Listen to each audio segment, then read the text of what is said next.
Welcome back, everybody, to the Even Your Dynasty show.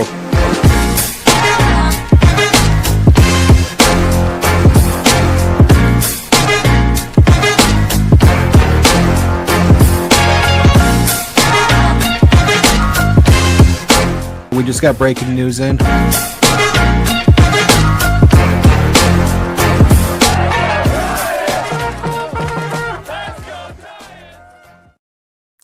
Welcome back, everybody, to another episode of the Even Your Dynasty show. We are back with our weekly minor league update for the games played between June 30th and July 6th. Great week on the farm for the Giants. All their full season affiliates had good weeks. They actually, their 4 full season affiliates actually combined to go 21-3 this past week. So lots of good baseball being played there. Complex League, Dominican Summer League teams have been killing it. I think all of them are basically in first place in their leagues. Lots of great performances top to bottom. We had a little shakeup on the Baseball America Top 100 list, as well as the Giants Top 30. Now, I will say at the time of when that list got updated, I had already made all these notes. So all the players are going to be listed based off their old rankings. Next week, we'll have the new rankings on there. But there was an update to the top 100. Joshua Gonzalez is now the second Giants player or Giants prospect represented on the Baseball America Top 100 list, coming in right at number 100. Bryce Eldridge is up at number 23. And hopefully more to come. There's probably 5 guys that in total between those two included that I do believe are deserving of being on the top 100 list, though some of them are probably going to take a little longer. And I'll kind of talk about those guys when we get to them on this update. But starting it off right away with Sacramento AAA, they went 6-0 versus Reno. They're now 44-43 on the season. Number 2 prospect Carson Wisenhunt, he had a grinded out start. He went 5 innings pitched, 2 earned runs, 9 hits, 3 walks, 3 strikeouts, 93 pitches, 57 for strikes. He did pitch in Reno. It is a very tough place to pitch. You give up 12 base runners and still grind out, only giving up 2. That's a good outing overall. Playing with a little bit more fire than he probably wanted to. But keep in mind, he did have to throw in Reno. This series was a split series. They played 3 games in Sac, and then they switched over to Reno, and he drew one of the Reno starts. So good bounce back based off of what he's been kind of given earlier in the year. I'm going to maintain that they're going to need him at some point in San Francisco. So hopefully he can just, right the ship and get going again. Number 6 prospect, Marco Luciano. He had a really big week. He went 7 for 18, 4 home runs, a double, 7 walks, and 6 strikeouts. Kind of an interesting season on the whole for him. He's got 16 home runs. He's only hitting 230. He's got, a 30.4% strikeout rate. So the power has certainly shown up quite a bit. If you look at things like his ISO, his slug, all of that is up, but his on-base percentage, batting average, strikeout rate, those things are worse. They've regressed a little bit since last year. So definitely selling out for power, needs to make some more 2-strike adjustments. I'll maintain, I still think his future is going to ultimately be elsewhere, but it is nice to see him have a really good week. Number 12 prospect, Grant McCray, 8 for 23, a triple, 7 walks, 3 strikeouts, 4 stolen bases. Big week for him. The power wasn't huge, but he's a really interesting player to keep an eye on. You look at his numbers this season, he's only hitting about 260. Based on WRC Plus, he's been slightly worse than league average. I think he's sitting at about 95 right now, but he's got 30 extra base hits, and he also has 22 stolen bases. So, and he plays pretty much Gold Glove caliber defense in center field. So he's an elite defender at a premium position with elite speed that he'll use in game, and plus power.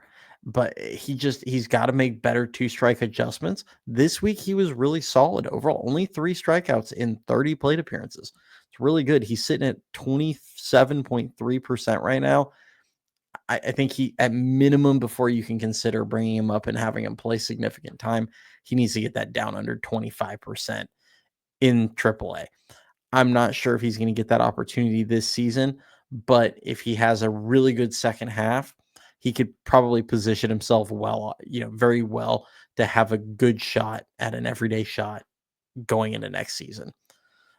Number 14 prospect, Trevor McDonald. He made 2 starts. First outing, he went 7 innings, no earned runs, 3 hits, a walk, 5 strikeouts, threw 94 pitches, 65 for strikes.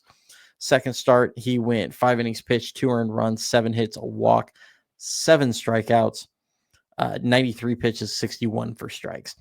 Threw the ball really well this week against, Reno's got a good team overall. Some of their talent's been kind of moved around. They still have Jordan Lawler down there, who's pretty good. Blaze Alexander and a few other guys got called up to Arizona recently. So not the strongest lineup, but they're still really solid overall. Number 16 prospect, Trent Harris, pitched in 2 games, went 3 innings pitched, 2 earned runs, 5 hits, a walk, 4 strikeouts. Struggle, like we've said for the last few weeks, he's been struggling a little bit too much nibbling going on for him. Needs to get a little more aggressive. Number 17 prospect, Carson Ragsdale, 5 innings pitched, 4 earned runs, 6 hits, 3 walks, 4 strikeouts, threw 80 pitches, 46 of them for strikes. And then number 20 prospect, Wade Meckler, went 9 for 27, a double, 6 walks, 5 strikeouts, a stolen base. Wade Meckler hits. That's what he does. Defense at second has been a little bit spotty, looking, maybe slightly more comfortable. He's not going to win any, he's not going to wow anybody with his play there. They're just hoping that he can be kind of serviceable. I don't know what the plan is for him long-term, if they want to try and get him, better equipped at second and then make him more of a utility guy, or if they still believe in him as an outfielder. I don't personally believe in him as an outfielder, but they've got to find a position for him because, he can swing it. And I don't think he'll ever be an everyday player, but he's a guy that could be a, high usage backup or bench piece if they can at least get him playable. Moving over to Double-A Richmond, who went 4-2 versus Chesapeake. They're now 27-52 on the season. The record's terrible, but if you actually look at their last 3 weeks, I think they have a winning record over the past 3 weeks or so. So they've been playing much better baseball. Overall, it's not a good team. Hopefully they can get an influx of talent. Some of these guys from Eugene get the bump up there. But as it stands, been a rough watch over on the whole this year. But their offense has actually come to life a little bit. Some of the prospects are playing a bit better. Number 5 prospect, Joe Whitman. He went 5 innings pitched, gave up 2 earned runs, 3 hits, 3 walks, 7 strikeouts, 77 pitches, 46 for strikes. Slider's really good. Changeup mixed it in a little bit. Fastball's solid overall, or his sinker. But the main thing for him is always going to be the slider. That's his strikeout pitch. That's the one he gets outs with. When he's commanding it, he can pretty much dominate any lineup. When he loses the command and the ability to throw it in any count, that's when he tends to struggle a ton. But good outing this past week.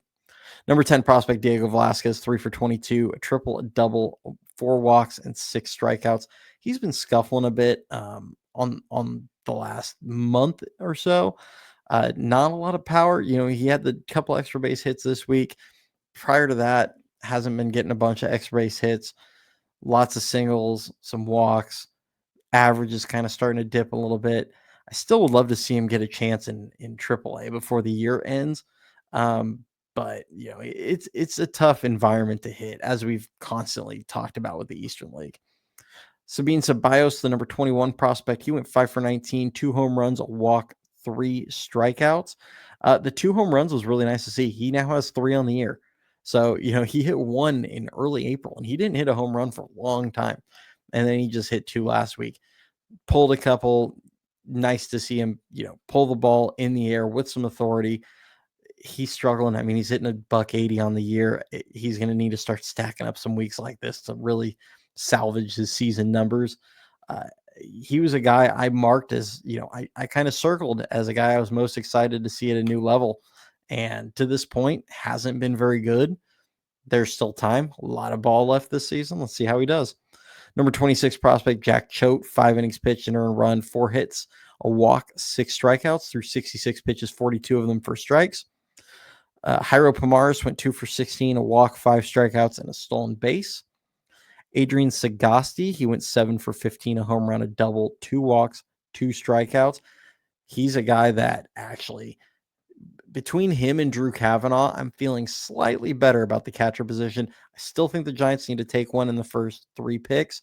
They don't have a second round pick this season or a 5th round pick because of the Willie Adames signing, but they do have their first, 3rd, and 4th round picks. I don't care which one. I think first round, you're probably going to go BPA on that one. High ceiling player, probably don't target a catcher there. But with that 3rd and 4th round pick, one of those, that's kind of where I'm eyeballing as far as trying to get a catcher. But I do like what I'm seeing recently, especially out of Sagasti, elite defender, like high end defender. Leads the Eastern League in caught stealings. He's got showing some power. He just hit his 8th home run this week. Been getting a lot of extra base hits the last about month or so. Average has been creeping up. He was hitting down in the 170s. He's now up at about 225-ish. The OPS is creeping up a little bit. It's just nice to see. I still think his ceiling's probably a backup, but that's okay. If you tell me we can get a backup catcher that plays elite defense and has got a little bit of pop, sign me up. Averson Arteaga, 7 for 18, a home run, a double, 3 walks. Had a really nice week for him. Another player who's starting to creep his numbers back up a little bit. He's been much better for about the last month. First couple months of the year, he was really, really bad, but has turned it around a little bit. O'Neal Perez, 2 for 6, a double, a walk, 3 strikeouts, and a stolen base. Had a really big year in high A. Hasn't been getting a ton of playing time since he made it to double A. And it's hard because he's not a great defensive catcher. I've openly said that.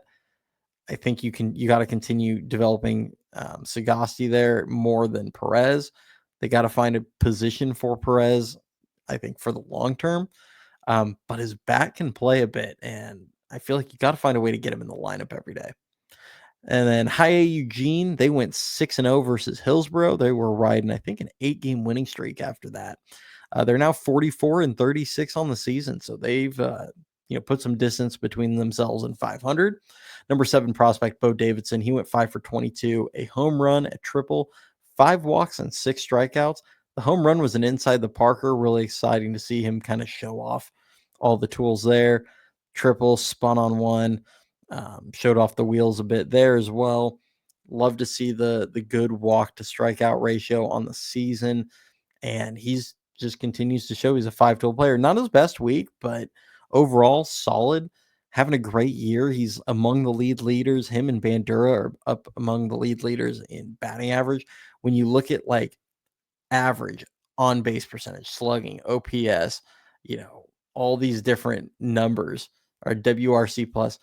They were showing it in one of the games, and Bo Davidson was like top 4 in almost every category in the Northwest League. So I really want to see him get the bump up to Richmond. He's one of the 3 other guys that I'm going to mention that to me is a top 100 caliber prospect. We'll see if he gets there this offseason, next season. I do think he's going to get there eventually, though. Number 19 prospect Josh Bostic, 5 innings pitched, an earned run, 7 hits, no walks, 3 strikeouts, 84 pitches, 55 for strikes. The no walks was the most encouraging thing for me. Overall, really solid outing for Bostic. Scott Bandura, 9 for 24, a double, 5 walks, 7 strikeouts, 2 stolen bases. Bandura is one of those weird players where I don't think he's ever going to be a guy that ends up on the top 100 list, him and a guy like Carlos Gutierrez, but really good professional prospects, in my opinion. Not going to, they're not going to be the sexiest prospects for those publishers as far as tools go, but I just love his game. Puts the bat on the ball. He's got kind of some sneaky power, tons of speed, and he just hits. Like he's a fun watch. Hits a ton of line drives, and will use both, the whole field. And that's the kind of guy that I enjoy watching. Charlie Zacconi, 7 for 25, a triple, 2 doubles, 2 walks, 2 strikeouts. Another good week from him. He's hitting over 250 now, as I've been mentioning for a few weeks now. The numbers are climbing back up, so it's good to see him really turn his season around. Drew Kavanaugh, 3 for 14, a home run, 5 walks, 7 strikeouts, and a stolen base. hit 108 miles per hour Oppo Taco for a home run. That was cool to see. Some big time power, has a really good arm. He's thrown out, I think, 44% of base stealers this season. So overall, good year. Like I mentioned earlier with Sagasti, I think he's got more starter potential because of his bat. But, realistically, both guys are probably, more of backup types for now. I do think Kavanaugh's got some pretty nice upside, though. Jonah Cox, 6 for 26, 2 triples, 3 walks, 7 strikeouts, and a stolen base. This season, he's gotten it really going in the right direction the last few weeks. Had kind of cut the strikeouts way back. This week, kept it in a reasonable range again. He's stolen over 30 bags already this season. He's on pace to eclipse 50 for the second straight year. So that'd be really cool if he accomplishes that. Quinn McDaniel, 6 for 24, 3 doubles, 3 walks, 7 strikeouts. Not a huge week. I swear it feels like every week I look down and he hit 250. It would be really nice if he can just put together a really explosive week. He has big, some sneaky power. He's got some good speed. Very toolsy player, still striking out about 30% of the time. Want to see that improve. But it just every week I feel like I swear I say he feels like he's on the cusp of a breakout. Just hasn't gotten there yet. Shane Rodemacher, he went 6 innings, an earned run, 4 hits, no walks, 3 strikeouts. There's 71 pitches, 50 for strikes. By far the most efficient player or pitcher in the Giants system. Every week, it feels like he just operates on a very efficient pitch count, eats up some innings, only gives up a run or two, if that. He's just been rock solid for them. Greg Ferrone, 4 innings pitched, 4 earned runs, 10 hits, a walk, 4 strikeouts, 89 pitches, 56 for strikes. Bit of a rough second start for him in Eugene. We'll kind of, it's only his second start. Got to see a little bit more. He's having a good year, though, overall. And San Jose, they went 5-1 versus Stockton. They are 54-27 on the season. They've won 2/3 of their games. They are having just a phenomenal season. Love to see it. Hopefully they keep it up. Hopefully they win the Cal League. That'd be cool. But number 8 prospect, Dakota Jordan, that's the next guy that should be, to me, that is a top 100 caliber prospect. 7 for 25, a home run, 2 doubles, 2 walks, 5 strikeouts, 3 stolen bases. Keeps showing off the power, keeps showing off the speed, limiting strikeouts. That's what we want to see. He's hitting over 300 on the season. Just been an elite defensive presence in center field. It's just been an awesome watch. On a San Jose team littered with talent, top to bottom on that roster, he stands out. And that speaks volumes about him as a player. Number 22 prospect, Rainer Arias, made his San Jose debut. It did not go according to plan. He went 1 for 22 with a walk, 8 strikeouts, and a stolen base. Did produce some productive at bats later in the week, getting a few sac flies, and drawing a walk, getting his first hit finally at that level. Last couple games looked a little better. First few games, it was just a ton of strikeouts. So hopefully he settles in and gets going. Number 25 prospect, Jacob Bresnahan, continues to dominate. Player of the month, for the month of June. Comes and makes his first start in July. Goes 6 innings, 2 earned runs, 4 hits, a walk, 9 strikeouts, 83 pitches, 57 for strikes. He, 25 on this list, spoiler alert for next week. He jumped up to number 15 in the system. I think he's going to keep jumping up when you get to the offseason. His stuff is nasty. Fastball plays super live, 95-97, has a lot of great ride to it. Slider, changeup, they're both good pitches when he locates them. Command has been an issue with him in the past. The last month and a half, 2 months, hasn't really been a problem. It's just pretty much dominated that level since then. He's only 20 years old. He just turned 20.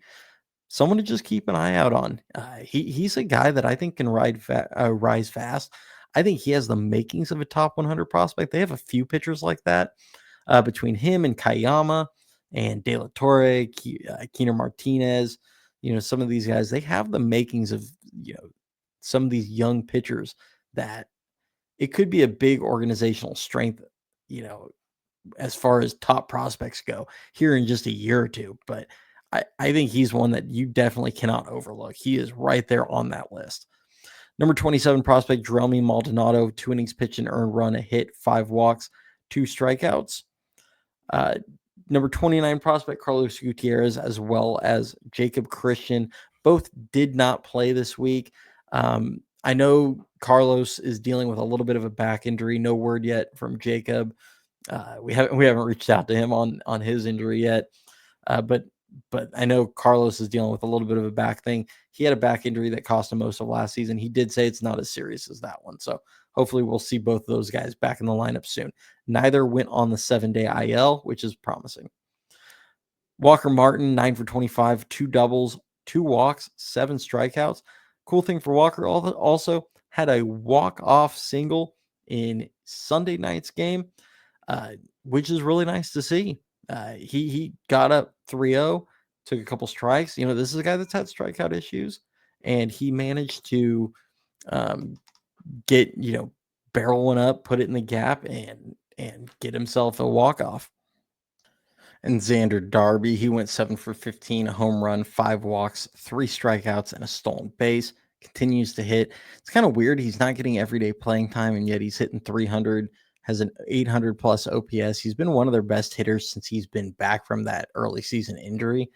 I would love to see Xander get more playing time. I feel like he's deserving of it. He's been playing really well, but it's like, as we've mentioned a bunch of times with this level, San Jose has just got so much talent, and it's hard to get these guys in the lineup every day, which is all the more reason to promote some of these guys up to Eugene and get some of the guys in Eugene up to Richmond, because there are deserving players at both levels. But I'll get into that a little more towards the end of the show. Robert Hipwell, 5 for 14, a home run, a triple, 2 doubles, 3 walks, 6 strikeouts. Continues to barrel the ball, draw walks. He's sneaky, has an almost 900 OPS now, but he's also got a 30% strikeout rate. So you can see where the where the growth needs to happen for him, but he's come a long way from the beginning of the season. So that's really promising for him. Maui Ahuna, 8 for 26, 2 doubles, 3 walks, 7 strikeouts, 3 stolen bases. Love his glove, love the power, the little bit of pop he's got, love the speed. Keep the strikeouts down. Let's see him get up to Eugene, hopefully by the end of the year. I think they're gonna try and create room for someone like Johnny Level, or if they draft a shortstop, or both at some point. So he has injuries have slowed him down early in his career, but I do think they're going to need to just kind of push him up and start advancing him a little bit. Lisbel Diaz, he's been riding a heater for a few weeks now. He went 12 for 27, a home run, 4 doubles, 5 strikeouts, 2 stolen bases. The lack of walks with him kind of limits his OPS numbers and his on-base numbers. But he's been getting a ton of extra base hits, and he's been swinging the bat really well recently. Jeremiah Jenkins, 3 for 11, a double, 3 walks, 2 strikeouts. Another solid week for him, since he had that kind of really rough first, I guess it might have been his second week back from the injury. Since the last couple, though, have been really solid. And then Nico Mazza, 5 innings pitched, 4 earned runs, 5 hits, 3 walks, 4 strikeouts, 78 pitches, 47 of them for strikes. Hunter Dryden, he had a short outing where he threw a ton of pitches. 3 innings pitched, no earned runs, 3 hits, 2 walks, a strike, 73 pitches, 43 for strikes. Really grinded. They just pulled him out. That way he didn't run that pitch count up too crazy high. Moving over to the complex league, where number 9 prospect Johnny Level went 9 for 19, 2 triples, a double, 3 walks, 2 strikeouts, 2 stolen bases. He's already at double digit, or he's got 7 home runs. He's got a ton of extra base hits. He's already at double digit stolen bases. He's been playing a really solid defensive shortstop from all the reports I've read. I said there's 3 guys that I feel like are top 100 caliber players. That's number 3 right there. And I actually think there's a chance he might be closer than the other 2. He's 18 years old in the complex league. I think there's a good chance we're going to see him in San Jose after the complex league wraps up, unless he just completely falls apart in the last 2 weeks of the complex league, because the complex league's regular season ends on July 22nd is the last game. So I think we're going to see a couple more weeks of him there, and then my personal belief, we see him get pushed up to San Jose because he's deserving of it, and he's been playing great. I think, to me, the power speed combo and to go along with the defense at a premium position, to me, that's a top 100 prospect. Number 15 prospect, Arhenis Kayama, 4 1/3, 2 earned runs, 2 hits, 2 walks, 5 strikeouts. Number 23 prospect, Oliver Tejada, went 2 for 15, 2 doubles, 2 walks, 6 strikeouts. Number 28 prospect, Luis De La Torre, 4 1/3, 1 earned run, 2 hits, a walk, 5 strikeouts. He's been, pretty solid for them down there in Arizona. And then number 30 prospect, Keener Martinez, 5 innings pitched, no earned runs, 3 hits, no walks, 7 strikeouts. Moving over to the Dominican Summer League, Joshua Gonzalez, 3 for 14, a double, 3 walks, 3 strikeouts, and a stolen base. Overall, all in all, a quiet week for him, but he's been continuing to show all of the tools, other than really the power one hasn't shown up a ton in regards to home runs, but he's hit quite a few doubles. Mainly the speed has really been showing off, and from what I've heard, the defense has been really good. Gene Makaris, 5 for 17, a walk, 4 strikeouts, and a stolen base. And then Julian Barreto, 5 for 20, 2 doubles, a walk, 4 strikeouts, and a stolen base. That's all we've got for this week's minor league update. We will be going live Thursday night. Hopefully, I believe Dan and Ricky will be back this week, so hopefully you won't just get the solo Cody show on this one again. Might possibly be on another live. Like I said, we've been trying to coordinate it. Once I know and we got confirmed, we'll announce who that's going to be with. But hopefully we're going to get something either this week or next there. But for sure, you guys will get the live show on Thursday. Possibly I'll sneak another video out, if we don't do the other one. But other than that, if you guys do enjoy the content, please do hit that like, hit the subscribe, click that bell for notifications. We every week we put out at least 2 videos a week, the minor league update and our live show. Sometimes a little bit more. We're trying to, as we grow this, we'll try and give you guys more consistent or more extra content in addition to that. But for now, that's what we'll guarantee.